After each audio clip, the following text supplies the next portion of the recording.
Hi, everyone. Nice to see you. It's kind of fun, isn't it? We wave to each other. It's part of the pilgrimage to wave to each other as we go along.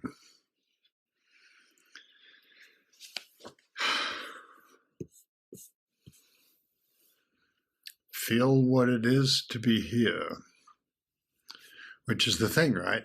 How do you feel what it is to be here?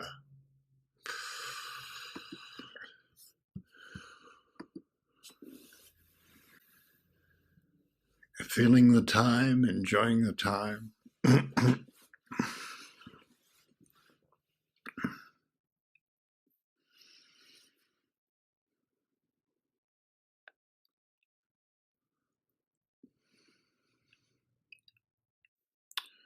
Du Fu said that, the great, he wasn't that much known, but after his death, he became famous,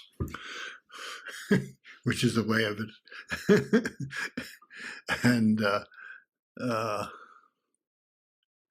and he's the one who said the nation is ruined, mountains and rivers remain.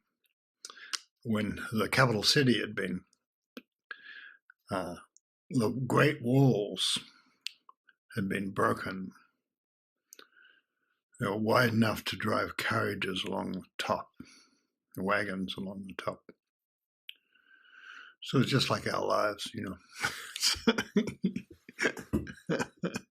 used to be able to drive wagons across the top of democracy, and things change. So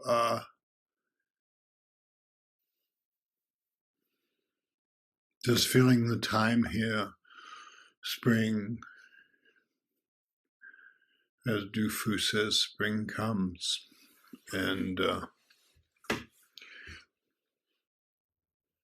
we've got about 10,000 roses and climbing over fences and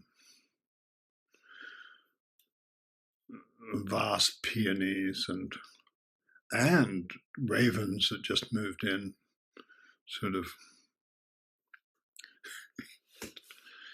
The other birds are trying to make up their minds about how to deal with that.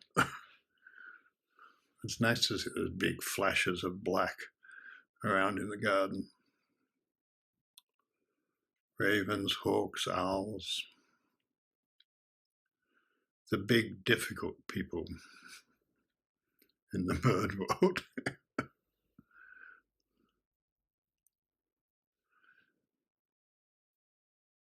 Just like if to feel the time is to feel oneself. And to feel oneself, as Lao Tzu would probably say, is to start to be free of the time, to start to notice things.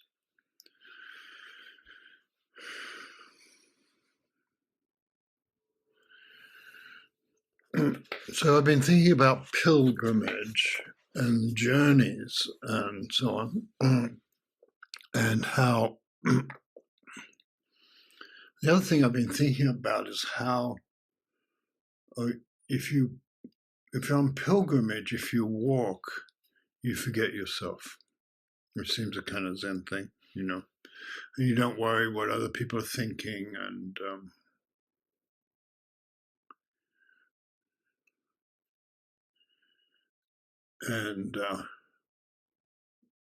you let the world appear, and it does.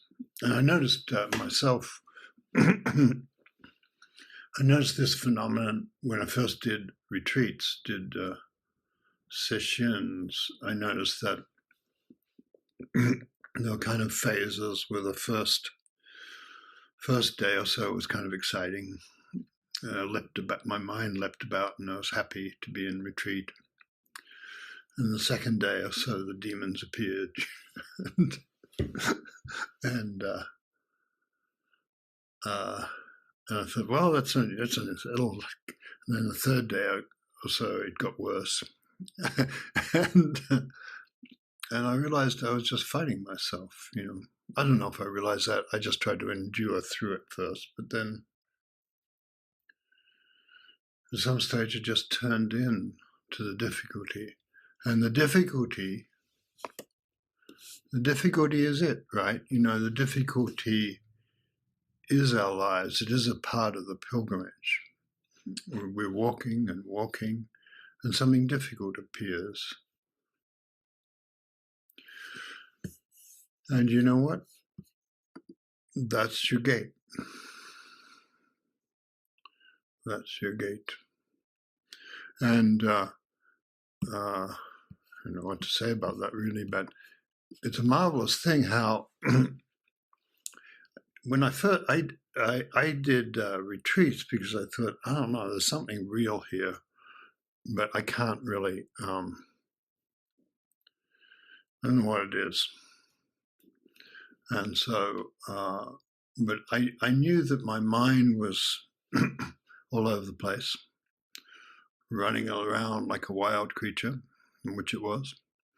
And somehow when I did retreats, things were clearer. The green was greener.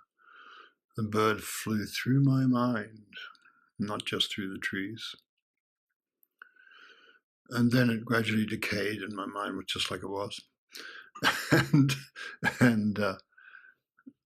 But then if I did enough retreats, so I just decided I'd do all the retreats I could, and I did a lot of retreats. That was a kind of pilgrimage for me.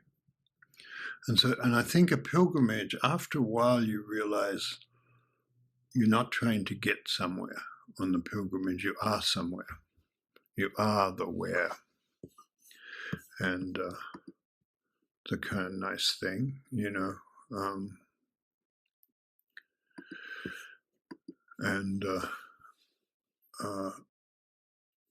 but it's hard to realize that. And then there are many habits, like a habit lately there are habits of making yourself grand or making yourself small. And I see them all around. You can't sort of blink without noticing them. And the grandiosity is very big in public life, but I notice that this grandiosity is kind of a way of sort of pretending you don't feel small. And actually, none of that really matters. And so gradually, I think, on pilgrimage, in zazen, in meditation, we don't really have a goal. We might think the goal is, this is how Zen is different from some other traditions. Tibetans like Zen in that way. You're not trying to do anything to your mind because that will happen by itself. And the more you're in the way, of course, then what you have is all the levers and apparatus you've developed, and then you have to get rid of them and so on. So you're not trying to get to a particular thing and achieve a particular thing. And making yourself small is something I notice with people where I have a friend who always says, you may not believe this, but...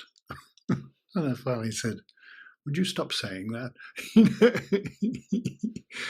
Give me a chance to believe you without salting the mind. Or another friend thinks, I'd be embarrassed to speak. I can't speak, And caring too much what other people think gets in the way of the way, being on the way. It's not like we're not thoughtful about other people or courteous about them or things like that, but it's not really your business what other people think of you. It's not even your business what you think of you. So that's what pilgrimage is. You're just on pilgrimage. And hang on, I've got a nice thing from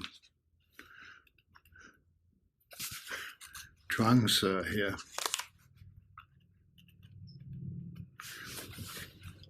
Zhuangzi is the serious. Lao Tzu is like water, and just the turns and the ripples. And Zhuangzi is some other strange creature. In the northern darkness, there lives a fish called kun, which means little fish. This fish is so huge it stretches who knows how many thousand miles. It changes into a bird and is called Peng. Rises out of the water and changes into a bird. its back spreads who knows how many thousand miles. When it thunders up into flight, its wings are like clouds hung across the sky. It sets out on its pilgrimage to southern darkness, which is the lake of heaven. So, setting out for the southern darkness. So, I don't know why I want to say that, but I think I do, because the world is remarkable, and the mind is surprising. And we always want, I don't know what we want with our minds, but the big thing I wanted when I set off was enlightenment. Enlightenment was the cherry sort of thing that was being held out. And it's a kind of cool thing, because you gradually realize that something changes in you when you do the practice. And so that's the pilgrimage. To do the practice, you find it changes you without your plans and schemes. And you might have plans, you probably do have plans and schemes. There are techniques for meditation. You do this, you do that. There's something called bamboo breathing, which is a Japanese technique where you breathe out and stop. That's the bamboo, and stop. It's like painting bamboo, And then breathe out a little bit more and stop. And then you breathe in the same way. And it's kind of funny when you think about it. And then there are all sorts of techniques for just making the mind still. And the wise say, and making the mind calm and being mindful and things like that. And the wise say, don't bother about all that. That's just more self getting in the way of the flow of life. So whether that's so or not, I guess I kind of agree with the wise in that way. And it's that the methods get in the way of the pilgrimage. You're on pilgrimage, you're here. Look around, there's a tree. Say hello to the tree. Which is what I do. I talk to plants and animals. And it's amazing how much sometimes they might talk back, or birds get interested when you're meditating, when you're truly on pilgrimage and sunk into the pilgrimage. Birds will come to you. Animals will come to you. It's a nice thing, because they're interested. You're not coding like this person who's on their way somewhere and just trying to get somewhere, and they're not here. So you're coding to them as someone who's here, and they might like that. They might want to be here themselves, And you're not all wondering what people think of me, or am I embarrassed about that thing I just said, or all that. It doesn't matter. And I was on a podcast with a sort of famous podcaster, and who by some mistake had decided to talk to me. And and one of the things he said that really struck me was, he kept talking about the impressions he made on people and things like that. And I said, well, it doesn't matter what other people think of you. And he got kind of strange. He got quiet, and then he got kind of angry in a way. What do you mean it doesn't matter what people think of you? The podcast went downhill from there. But in a way it was honorable, like he really lived by making good impressions on people. And in a way, I suppose I live by the opposite, breaking the structures of the mind, breaking them up. And so it was honorable on both our parts. But, it's a really interesting thing if you just notice that you will find yourself, wanting to make a good impression. How did I do? I gave a talk today. How was it? But, somewhere it's all horseshit, It's like, if you're really in the Tao, you're in the Tao.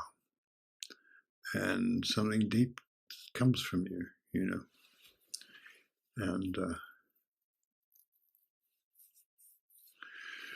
yeah. So you come out of this deep place. And what else I have here?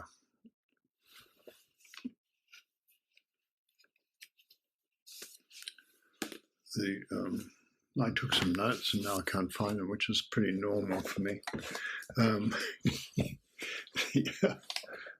Here we go.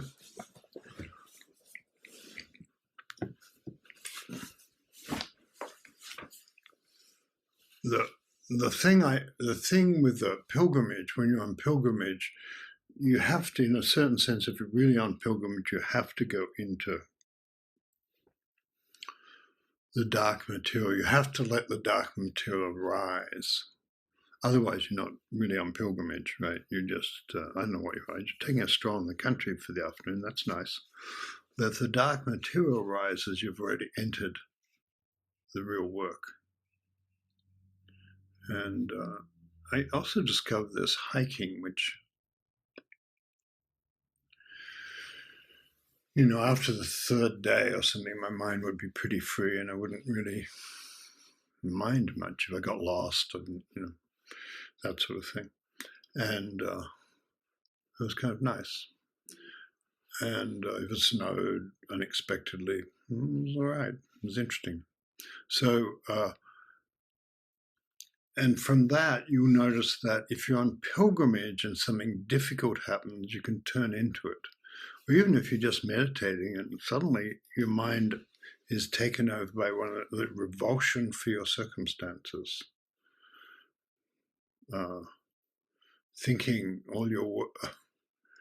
all writers talk about this sometimes. My work has failed. It's miserable. Nobody loves me. My clothes don't fit either. And and that's all right, And but you realize if you turn into it in the meditation, if you get really restless or in pain, then you're coming close to something valuable and important and precious. It's not something to avoid. It means you're going into the deep places. And then I found the strange thing, if I stopped fleeing it or trying to stop it, there's just too much trying and too much striving and too much desire and trying to change my mind, then the universe sort of takes care of it. It unravels itself. And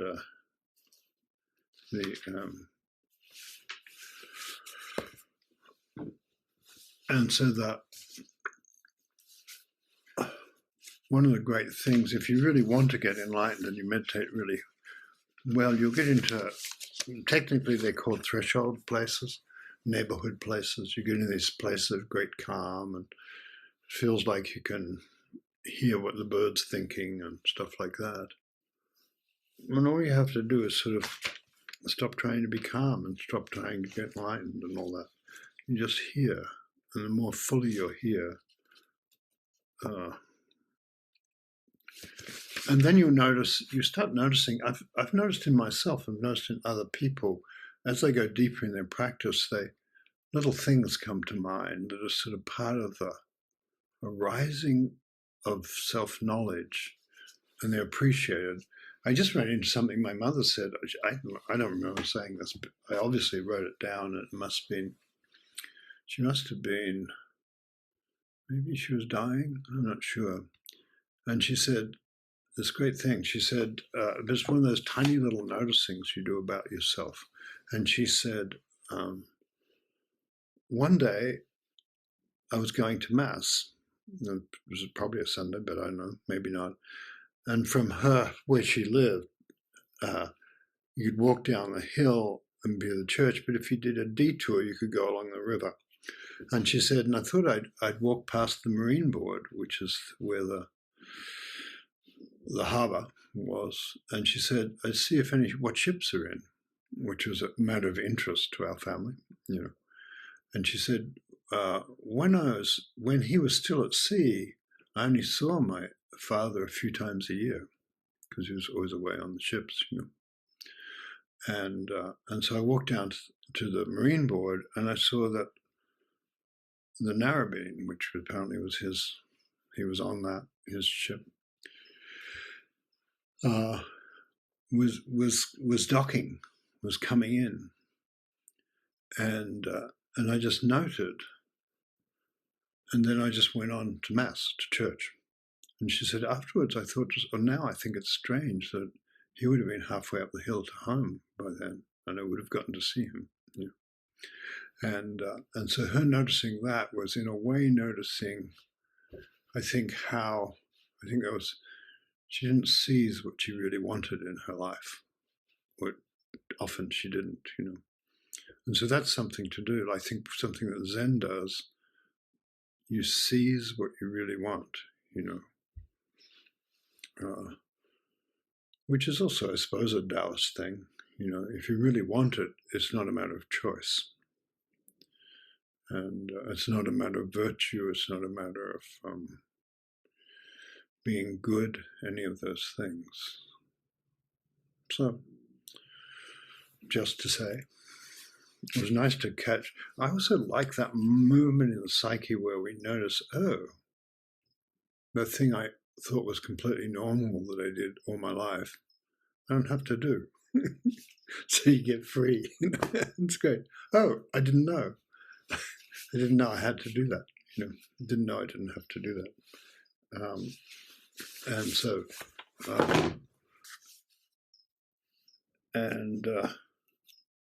and then you can feel the. I think that when we're making ourselves small, is thinking we have to achieve something.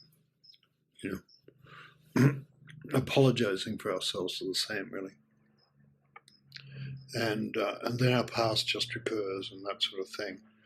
But if you're among trees or in a garden, the garden doesn't care about any of that. The birds, the ravens don't care about that, you know.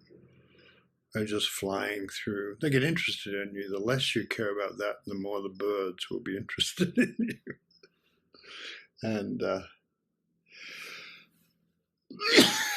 And then you feel the blessing of life. And it's a great thing to feel the blessing. So it's in the Zen curriculum. It's a koan you've heard a million times, I think, which is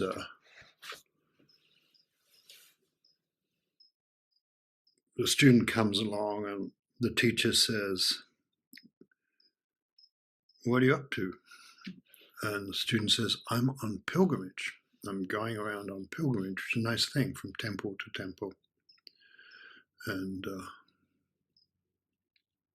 everything becomes pure in a way. And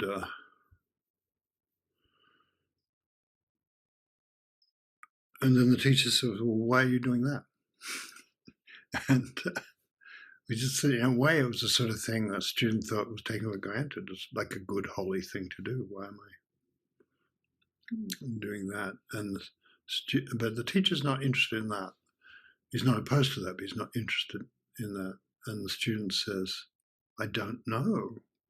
Hadn't considered it. I don't know. And then the teacher says this famous thing, not knowing is most intimate. And then the student sort of that shakes something. The student has an awakening experience the way we do. And then the student then says, okay, that's great. Now I have an awakening experience. I think I'm just off to my next temple. And the teacher collars him and says, no, you have to, you have to stay. And he says, is that rock inside, that big boulder, inside your mind or outside your mind? And the students began to see how he's connected to all things. He says, it's inside my mind. And then the teacher says, you'll be very slow carrying that rock around with you on the pilgrimage. And the student hasn't a clue what he's talking about, but he realizes, oh, he could learn something if he stayed, and that's it.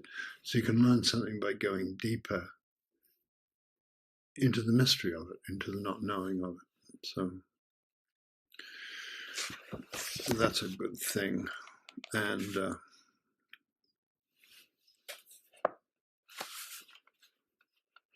trying to find the thing here.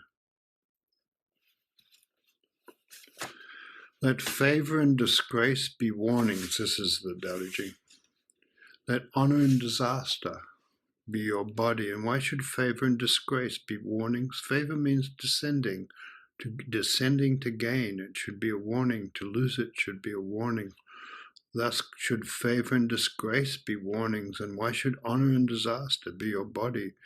The reason we have disaster is because we have a body. If we didn't have a body, we wouldn't have disaster. Anybody ever had a toothache? And it's because we have a body. If we didn't, we wouldn't have disaster. Thus, if you honor your body as the world, if you can be entrusted with the world. If you love your body as the world, you can be in charge with the world. You can be given the world to, you can be given a province to rule, for example. The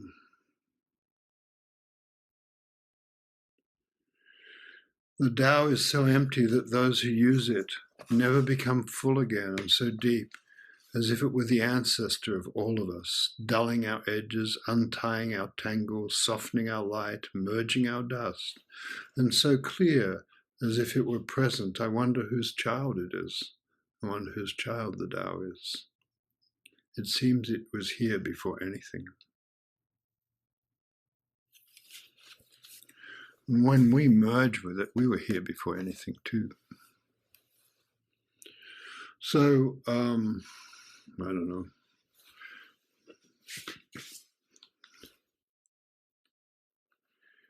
One of the things this is not, there's sort of these notations, I suppose, a little bit, like Haibun is that sort of thing where Basho says, he has a haiku, but mainly it's a little bit of prose description.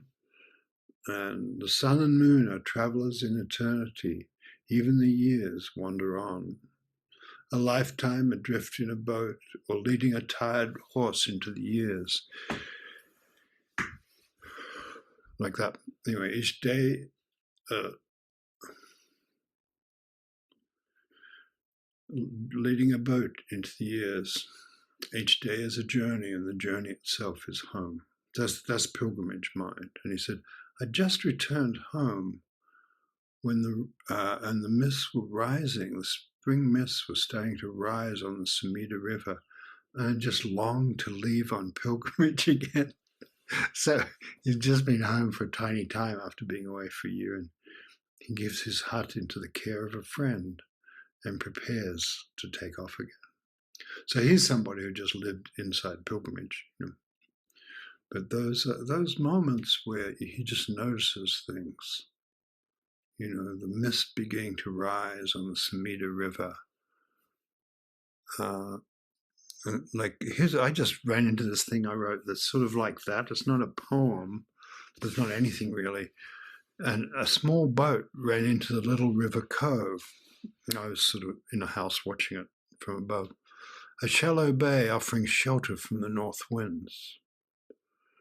The lights were on, the engines idled, and on the deck, men sorted their catch and cleared away for the morning. They worked all night on the deck in their yellow waterproofs. It was a clear, cold night. At dawn, they hauled anchor and left. Just the sequence of life. This, then that. I used to say,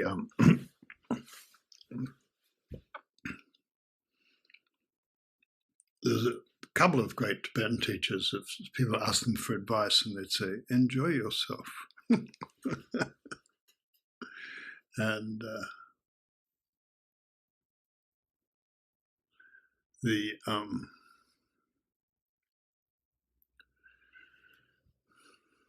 and so I used to say that a bit, and then one of my friends said, oh, knock it off, stop telling people what to feel.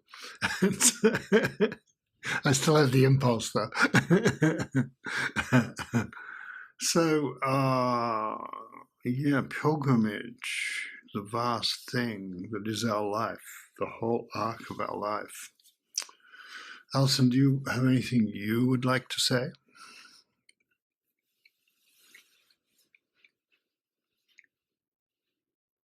Well, let's see. I was thinking about pilgrimage as the way, as soon as I say I'm on pilgrimage, that it takes the ordinary into the field of the sacred. And so even if I'm walking to the kitchen and I'm on pilgrimage, then somehow I know that whatever is occurring something to do with my awakening. And but the idea of pilgrimage doesn't tell you where it is. And so it could be hidden anywhere in that walk to the kitchen. and there's and then nothing is discarded.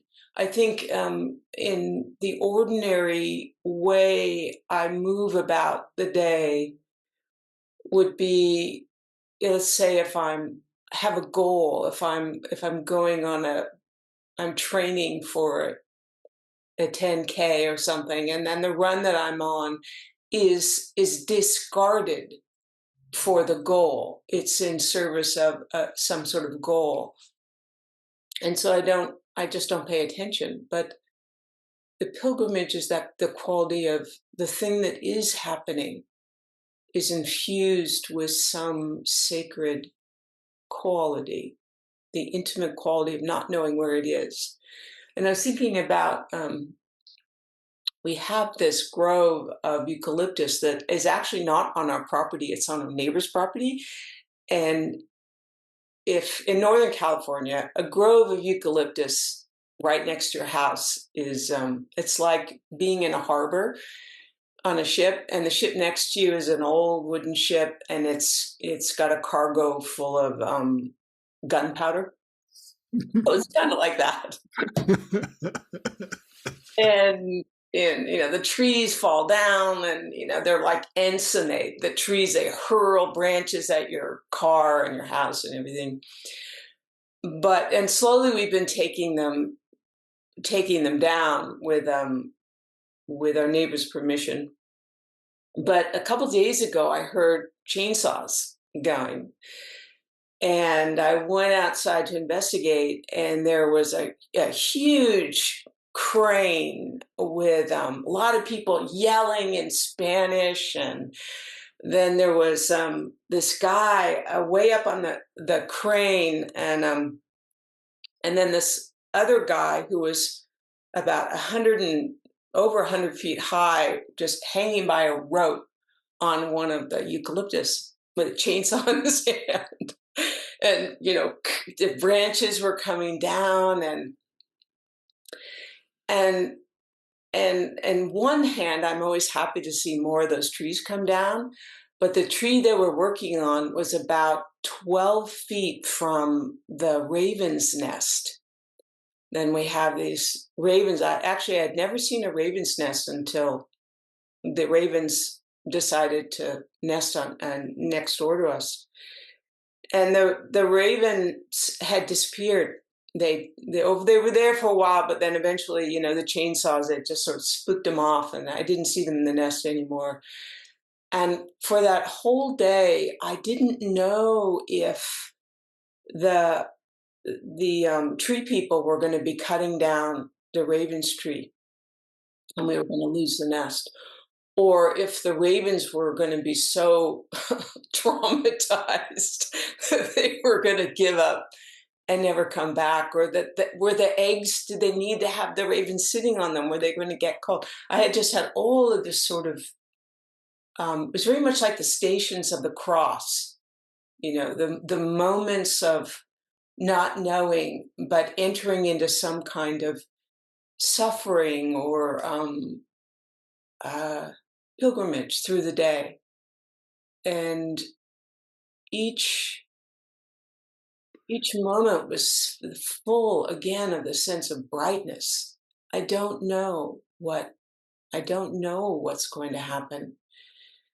And then by the end of the day, they were gone. The tree was still there. And then I see the raven's tail sticking out of his nest. And they'd returned. Pilgrimage. Tess, would you like to say anything? Yeah, sure. The thing that keeps coming to mind in different ways today is how, in the realm of I don't know and pilgrimage, is how I really can't know until I enter a particular moment or encounter or something. I really have no idea what I might feel or what might open or what might occur or what might, and it's always astonishing that this is a discovery, because this is like the underpinning of the whole Zen thing. But I was remembering when when I first went to college, and it became very evident to me very quickly that I wasn't going to be up for the hard sciences. And so I would take the course book, the entire university catalog, and I would spend hours and hours and hours charting credits and courses of all the directions I could go. And there was some realm in my mind in which I could figure out what kind of person I would be or how it would work out. And I would just spend hours and hours and hours. Well, anthropology or this or that. And this happened, anytime I've done anything, I think, oh, that class is going to feel like, or this is going to teach me, or this. And every single time, whoever might be teaching it, or whatever might happen, or whoever might be sitting next to me, or that every single step along the way changes everything each time. And I like that because it just thwarts my ideas over and over again, even if I still think I can have an idea. And there's something about, I think, being willing to be changed, or that we are inevitably changed ourselves over and over and over again in unimaginable ways. And that I don't know what it will be like when someone dies, or that I don't know what it will be like to feel sick, or that I don't know, it just constantly bringing me down. And I liked what you were saying about the disasters of the body. To have a body is to somehow give in to the disaster. But that there is something so intimate and alive and strange about that. So I think that's it for today. Thanks. Thank you very much. Well, the body is people speak about, as if a journey is a word that's around a lot, You take mushrooms, it's a journey. You get cancer, it's a journey. Lots of that stuff around. But there's some sort of underlying hope that all this will teach us something or transform it. That'll be a transformative path. And that's pilgrimage. And so, who knows? Maybe. Marie, how would you like to say anything about journeys? Or any pilgrimages, anything? Marie sent me a poem I'd never heard of, and I think perhaps not published, of Tony Hoagland's recently. I thought, oh, I should have asked her to bring it with her so she could read it for us. I have it right here. No, it's okay. What, say again? I have it right here, but maybe it's not. It's not. I don't know if it's quite appropriate. I mean, Tony's never appropriate, though. So there you go. Do you want to read it? It's a crazy poem. Hold on. Being appropriate is not appropriate for a true pilgrimage. There you go. First of all, it's so good to hear you, John, and so good to hear Allison and Tess and see all of you. And I'm relieved to be here today. So this is a kind of hymn to rudeness by Tony Hoagland. It's called Speaking Up. The faucet has been turned off in the sky, and while the puddles lie there quietly upon the ground, just gazing up, the wheelchair lady motors down the street with her flags and buntings, her comic bumper stickers. Wide load. If you don't like the way I drive, get off the sidewalk. Articulating her position on the old issue of suffering, which makes my stomach ache. Because what's the point when time is eating you alive? of being a vegetarian good sport. But hey, here comes the light, chasing round a curve on the horizon, so fast it cracks up into wavelengths that look like they must hurt. A puree of copper and flamingo, mango, and roast beef on the cement embankment of the West, which makes me want to whimper like an anxious dog, which, because I have been well brought up, I do not very much. Even the upright walkers in this city usually look like prisoners gagged by some mysterious court order, court, oh, I can't say that word, court order. Even the upright walkers in this city usually look like prisoners gagged by some mysterious court order not to weep or speak in tongues, though you can hear from 20 feet away their gritting teeth, see their innards twisting in their shirts like serpents in a burlap bag. And though I have learned myself not to whimper like a dog or leave a slimy trail behind me like a snail, to say that the original Jesus begot this niceness shit will not suffice. Not when you remember the original homely Jew standing on a hillside under the bronze pre-Christian sun, breaking furniture with his bare hands to illustrate his points. But all around him in the crowd, people were taking down the Bible in rough draft, like hopelessly good students looking for an A. And when a woman in the front row hushed her squalling child, she thought that she was teaching him good manners, not knowing that one day he would need that rudeness more than anything. It's kind of a chaotic poem, but I love that pre-Christian sun. I think it's wildly wonderful. And I think I noticed a lot of people laughing as you read it. So it's it's nice to bring a piece of Tony into the room. Oh, absolutely. So. I mean, court order. There it is. I know you have trouble with that. You don't want to be court ordered to anything, I can tell. I also just love that lady in her wheelchair motoring down with her flags and buntings, with her sign, wide load, get off the sidewalk if you don't like the way I drive. That's life. That's somebody living her life, not caring what people think. Beautiful. To turn that one thing into another thing. Yeah, I love Jesus breaking the furniture in the temple. It's always great whenever he gets angry. And it reminds me, Allison, of what you were saying about walking to the kitchen on a pilgrimage. Everything becomes sacred. Even breaking the furniture, is a sacred act as well. Thank you, Marie. Nice to have you and Tony. It's a twofer. Jesse Carden, you want to say anything? Sure. I think the thing that's striking me right now is the way when I'm on pilgrimage, that habit of